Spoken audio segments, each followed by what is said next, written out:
Bienvenue dans cette nouvelle édition de votre journal de 15 heures. Voici les titres de l'actualité. La Mecque accueille aujourd'hui le 14e sommet islamique ordinaire de l'Organisation de la coopération islamique autour du thème Main dans la main vers l'avenir. Cette rencontre a vu la participation de plusieurs chefs d'État et de gouvernement des pays membres de l'OCI, dont le président de la République Ismaël Omar Guelleh. Et en France, parmi les 12 ressortissants français jugés pour appartenance à l'organisation de l'État islamique en Irak, 7 ont été condamnés à la prison à perpétuer. Depuis Paris, les avocats cherchent à faire suspendre la peine capitale. Nous sommes le 31 mai 2019. Bonjour et merci de nous accueillir chez vous. Le président de la République, Ismaël Omar Guelleh, prend part aux assises de l'Organisation de la coopération islamique qui se tiennent en terre saoudienne. Les travaux de la 14e session ordinaire de la conférence islamique ont débuté aujourd'hui avec la participation de présidents et représentants des pays membres de l'organisation, présidée par le souverain d'Arabie Saoudite, Salman Ben Abdelaziz Al Saoud. Ce sommet est marqué par la présence de plusieurs dirigeants et président arabe, dont le chef de l'État Ismaël Omar Guelleh. Ce sommet se tient à l'invitation du roi d'Arabie Saoudite afin de se concerter et de coordonner au sujet des questions qui préoccupent la région arabe, en plus d'examiner les moyens de renforcer la paix et la stabilité dans la région. Ce sommet, dont le thème porte main dans la main vers l'avenir, donnera l'occasion aux États membres de l'organisation de délibérer sur des questions d'intérêt commun touchant à la paix, à la sécurité, au développement, à la culture et à la solidarité islamique. L'ordre du jour de ce sommet comprend notamment l'examen des attaques perpétrées contre des navires de commerce dans les eaux territoriales de l'État des Émirats arabes unis et 2 stations de pompage de pétrole en Arabie Saoudite, en plus des répercussions de ces événements sur la paix et la stabilité régionale.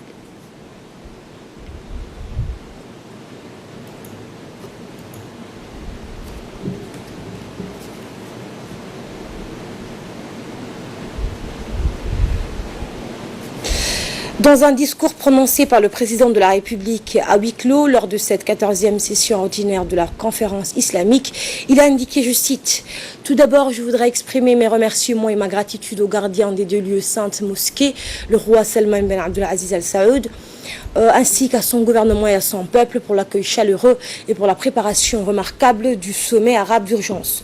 Vos Majestés, Excellences et Altesses, Mesdames et Messieurs, les attaques récentes contre les 2 pays frères du Royaume d'Arabie Saoudite et des Émirats arabes unis sont alarmantes, ce qui nécessite une action urgente pour faire face à leurs graves répercussions sur la sécurité et la paix régionale et internationale, ainsi que l'approvisionnement et la stabilité du marché mondial de pétrole.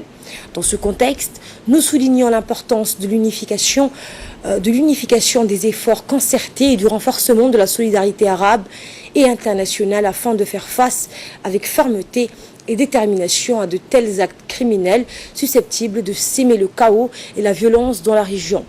Vos Majestés, Excellences, Mesdames et Messieurs, le ciblage de l'Arabie Saoudite qui abrite les 2 saintes mosquées constitue une véritable violation des nations arabes et islamiques. À cet égard, nous soulignons notre soutien total au Royaume et notre solidarité avec le peuple frère d'Arabie Saoudite et ses dirigeants. Ainsi, nous affirmons la nécessité d'adopter une position arabe unifiée et décisive pour faire face aux attaques contre le Royaume, ses peuples et ses intérêts vitaux. À la lumière des conditions très délicates dans la région, nous saluons l'organisation par le Royaume de 3 sommets, à savoir le sommet du Golfe, le sommet arabe et le sommet islamique, ce qui confirme la conscience du Royaume de sa responsabilité et son souci de promouvoir l'unité arabe et islamique. Nous exprimons l'espoir que les 3 sommets produiront des résultats souhaités par les peuples de la région arabe en matière de sécurité, de stabilité et de développement, tout en contribuant à la consolidation de la solidarité arabe et islamique. Avant de conclure mes propos, je voudrais renouveler mes sincères remerciements et ma gratitude aux gardiens des 2 lieux saints, le roi Salman Ben Abdelaziz, ainsi qu'au Royaume d'Arabie Saoudite, gouvernement et peuple, d'avoir accueilli ce sommet. Fin de citation. Et le ministre djiboutien des Affaires étrangères, Mohamed Ali Youssouf, a également participé à la réunion préparatoire des ministres des Affaires étrangères pour la 14e session du sommet de l'Organisation de la coopération islamique. Cette réunion préparatoire a traité de nombreuses questions régionales et internationales présentant un intérêt pour les pays islamiques et à leur tête la question palestinienne, le terrorisme et l'islamophobie, ainsi que les questions relatives à la coopération islamique. Au cours de la réunion préparatoire, les ministres des Affaires étrangères ont adopté le projet de communiqué final qui traite de toutes les questions liées à la Oumma islamique et l'ont soumis aux dirigeants lors de la conférence de l'OCI. L'Organisation de la coopération islamique est la plus grande organisation, on le rappelle, intergouvernementale après l'ONU. Regroupant 57 États membres, sa vocation est de promouvoir la coopération au sein du monde islamique dans les domaines économiques, sociaux et culturels, mais aussi en ce qui concerne la sauvegarde des lieux saints de l'islam. Et en marge du sommet arabe d'urgence tenu au palais de Safa à la Mecque, le président de la République, Ismaël Omar Guelleh, a rencontré le président du Conseil de transition militaire soudanais, le lieutenant-général Abdel Fattah Burhan. Les deux dirigeants ont discuté des derniers développements au Soudan et des moyens de renforcer et de développer les relations et la coopération entre les deux pays. Le ministre des Affaires étrangères et l'ambassadeur de Djibouti au Soudan et le représentant de Djibouti à la Ligue des États arabes ont assisté à la réunion. La réunion suit la participation des dirigeants au sommet arabe d'urgence à la Mecque. Retour à Djibouti, à Tadjoura, les funérailles du regretté sultan Abdulkader Ahmed Mohamed ont pris fin hier soir après 10 jours de recueillement. Une délégation ministérielle conduite par le Premier ministre Abdulkader Kamil Mohamed ainsi que plusieurs membres du Parlement ont assisté au rituel de clôture des funérailles. Dans un communiqué rédigé au nom de la famille et proche du défunt sultan Abdulkader, au nom du vizir de Tadjoura, au nom du Miglis, au nom de la Fikma de Tadjoura, au nom des Ukal du sultanat de Tadjoura et au nom de la population de Tadjoura tout entière, le Miglis adresse ses vifs remerciements et sa gratitude au président de la République Ismaël Omar Guelleh, à la première dame Madame Khadra Mohamed Haid, au Premier ministre Abdulkader Kamil Mohamed, à tous les membres du gouvernement, au président de l'Assemblée nationale Mohamed Ali Hamad, aux membres de l'Assemblée nationale, aux autorités civiles et militaires de notre pays, aux sociétés civiles de la capitale et des régions de l'intérieur, à la délégation du gouvernement fédéral d'Éthiopie, à la délégation du Somaliland, celle de la région Afar d'Éthiopie, à la délégation du sultanat de Aoussa, celle du sultanat de Lahita, du sultanat de Gobad, à la délégation envoyée par Lougas des Issa, et enfin à tous celles et ceux qui se sont dépêchés ou qui, de près ou de loin, ont exprimé leur sympathie et leur compassion tout au long des funérailles du regretté sultan Abdulkader Ahmed. Fin de citation. Après sa tournée dans les régions de l'intérieur, le ministre de l'Intérieur, Mohamed Ahmed Cheikh, accompagné du secrétaire général du ministère, Seyed Omar Abdulkader, et de ses collaborateurs, le ministre a poursuivi dans la matinée du jeudi, dans la matinée d'hier, sa tournée de prise de contact à la préfecture de Djibouti et dans certains départements de l'administration centrale du ministère, à savoir la direction des affaires financières, la direction de l'administration générale et de la réglementation, le secrétariat exécutif de gestion des risques et catastrophes, la direction des élections. Accueilli par les responsables de ces départements, le ministre a pu découvrir les locaux et écouter leurs présentations sur les activités du département. Le ministre s'est attardé sur les différents services de la préfecture, où il a donc visité la direction des mines chargée de la délivrance des permis et de conduire et des cartes grises, le service de certification et légalisation. Ensuite, la délégation conduite par le ministre s'est rendue aux 6 arrondissements de la ville de Djibouti. Et dans chaque arrondissement, le ministre a tenu une réunion avec les notables qui ont fait part de leur quotidien.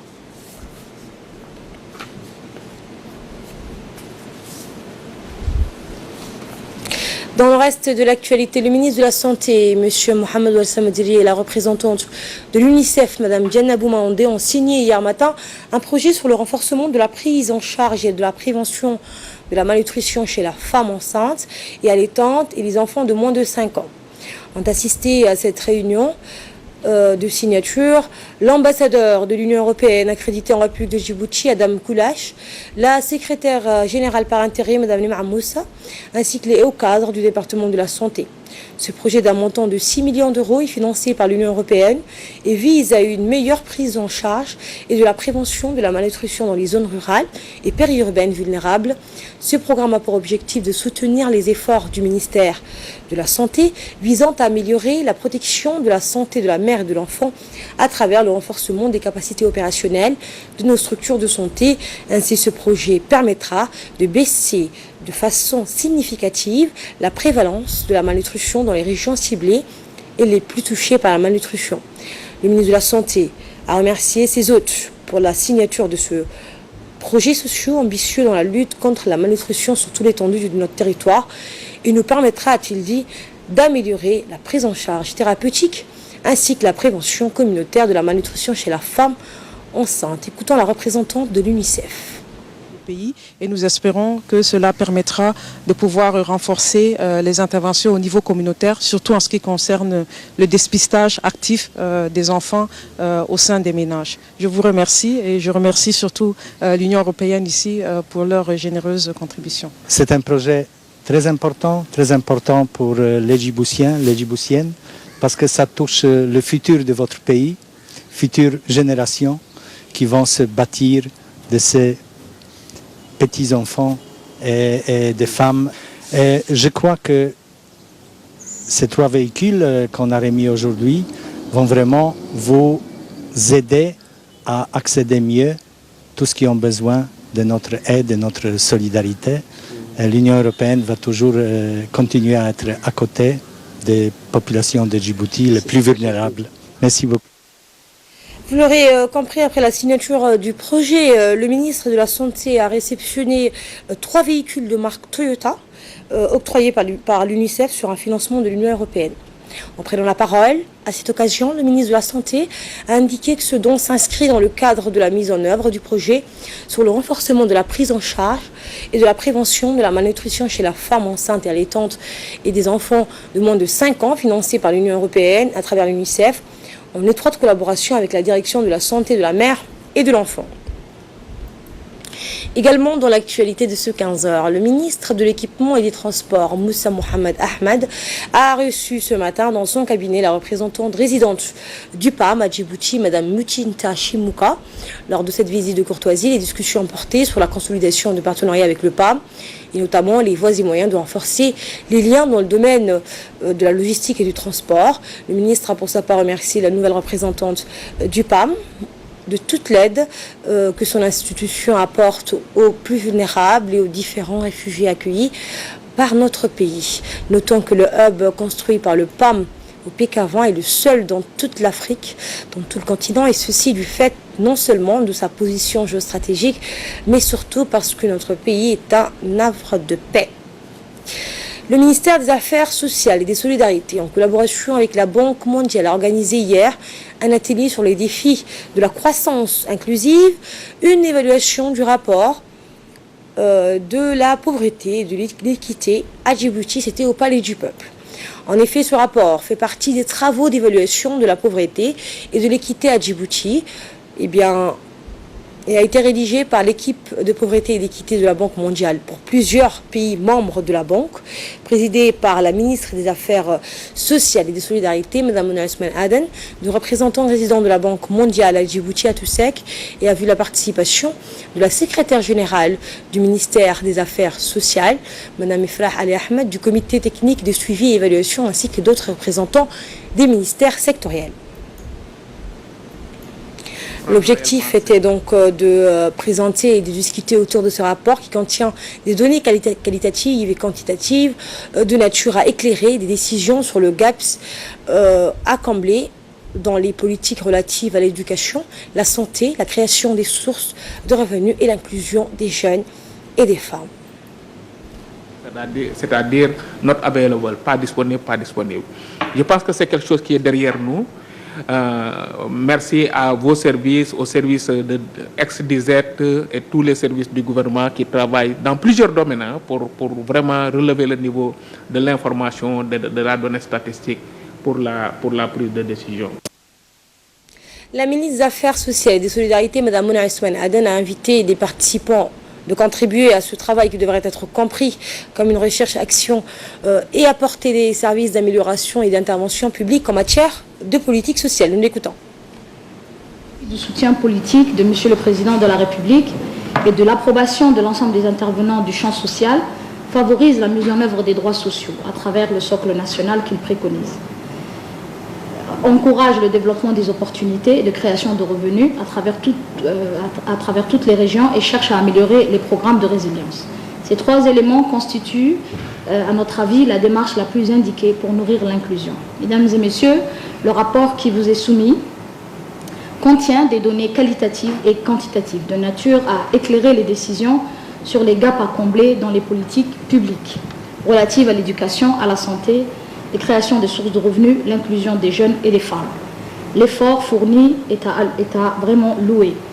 À ce niveau, l'exploitation de données de l'EDAM 2017 par la Banque mondiale me semble avoir été judicieuse parce qu'elle a été complétée par les données géospatiales de la Banque et par les enquêtes et études de référence de cette institution. Étant encore au stade de projet, le rapport peut susciter vos remarques et observations et j'espère que vous apporterez aussi une précieuse contribution à ce travail. Dans le reste de l'actualité, le secrétariat d'État à la jeunesse et au sport a organisé hier soir un iftar collectif suivi d'un dîner en l'honneur des personnels du département de la jeunesse et des sports et d'autres personnalités invitées pour l'occasion. C'était au Sheraton Hotel. En attendant que l'appel à la prière donc soit entonné par les mosquées de la capitale, les organisateurs de l'événement ont offert aux invités une animation religieuse de Cheikh Dandawi et le groupe Nahari à la rupture du jeûne du Ramadan. Les cadres du secrétariat d'État à la jeunesse et au sport et leurs invités ont manifesté ouvertement leur satisfaction après ce moment fraternel de partage. Les invités de la soirée, tels que les parlementaires djiboutiens, la présidente de la CNOJD, Mme Acha Grad Ali, ainsi que des partenaires d'organismes internationaux, ont tous remercié le ministre et son équipe pour l'invitation.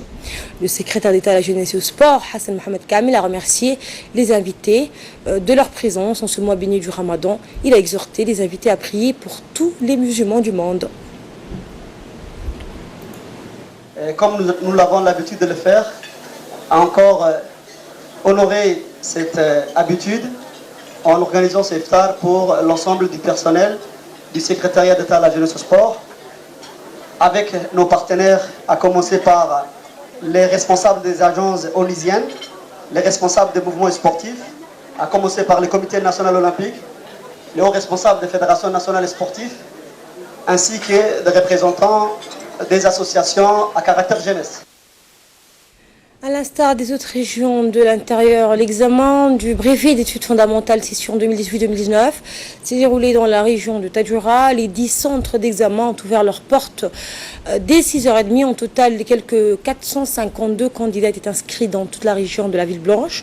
Une délégation conduite par le préfet adjoint Habib Djilani, le président du conseil régional, Omar Hussein, l'inspecteur de Tadjoura, Farah Ladi. La saisie des notes et la proclamation de cet examen ont été décentralisés et se sont déroulés à Tadjoura même. Écoutez le président du jury, M. Bachir Mohamed. Humaine mobilisée et les moyens matériels mis en place, nous sommes confiants et surtout en nous appuyant sur le dispositif mis en place par la direction des examens où toutes les consignes sont bien formulées et il ne reste qu'à respecter et faire respecter les consignes qui sont déclinées dans les documents officiels. Un mot sport et je vous emmène en France où se déroule le mondial Pupi de Plomelin 2019 avec un tour magnifique pour cette première journée de la 34e édition du mondial Pupi et beaucoup d'ambiance dans les tribunes que le tournoi a commencé hier matin donc pour notre équipe Espoir FC Berek Club Garde républicaine. Notre sélection nationale du centre de la garde républicaine a débuté leur premier match avec l'équipe de Dijon, présente toutes les deux au centre de Cambridge. Sainte-Marine se sont affrontés et après un match très serré, l'équipe FC Berek Club a fait donc un match nul avec l'équipe de Dijon. Ensuite, toujours dans la même journée d'hier, nous voulons jouer leur deuxième match. Et cette fois-ci, c'est l'équipe FC Ballet Garde républicaine qui s'est montrée plus forte que la sélection du centre Cambry-Sainte-Marine sur un score de 3-2. Ce sont donc l'équipe FC Ballet de la Garde républicaine qui sont imposées dans cette rencontre. Une deuxième victoire d'affilée de l'équipe FC Ballet Club Garde républicaine représentant la République de Djibouti qui a su démontrer son efficacité. Ils ont joué donc le troisième match de la journée en battant l'équipe de la Russie par le score de 3-0. Les Poussins de Djibouti ont mis en déroute la redoutable équipe de Russie et selon la toute dernière information qui nous est parvenue, nous venons d'apprendre à l'instant que l'équipe FC Ballet de la Garde républicaine vient de remporter un match 2-1 contre l'équipe, le club Sauceur de Longueuil. Le colonel Mohamed Jama de Halé, commandant la Garde républicaine, a encore une fois adressé ses vives félicitations à ces jeunes. Pour résumer, donc c'était une excellente première journée qui a été totalement dominée par les requins de Djibouti. Ainsi, ces jeunes ont fait preuve de courage et grâce à leurs efforts, ils ont prouvé qu'ils étaient capables d'obtenir plus de victoires. Un gros bravo, donc un grand bravo et encore une fois, nous leur souhaitons bonne chance. Nous restons toujours en France, où parmi les 12 ressortissants français jugés pour appartenance à l'organisation État islamique en Irak, 7 ont été condamnés de la prison à perpétuer. Depuis Paris, les avocats cherchent à faire suspendre la peine capitale. Les avocats se lancent dans une course contre la montre pour éviter une exécution par pendaison et tenter de commuer la condamnation en peine de prison. La première étape pour les avocats est d'empêcher une exécution rapide de la peine capitale. Les recherches se sont poursuivies toute la journée dans le Danube pour retrouver les disparus en Hongrie. Le décès de 7 personnes a été confirmé, mais 21 personnes manquent à l'appel. Mercredi soir, en plein cœur de Budapest, 2 bateaux sont entrés en collision.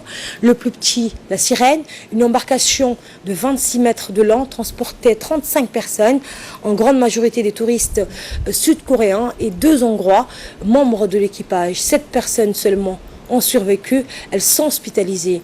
L'enquête devra déterminer pourquoi dans le choc, la Sirène s'est retournée et a coulé en seulement 7 secondes. Et selon des marins présents sur le Danube, il y avait trop de bateaux avec des équipages incapables de communiquer entre eux à cause de barrières linguistiques. C'était le journal de la rédaction, merci de l'avoir suivi. Bon après-midi à toutes et à tous.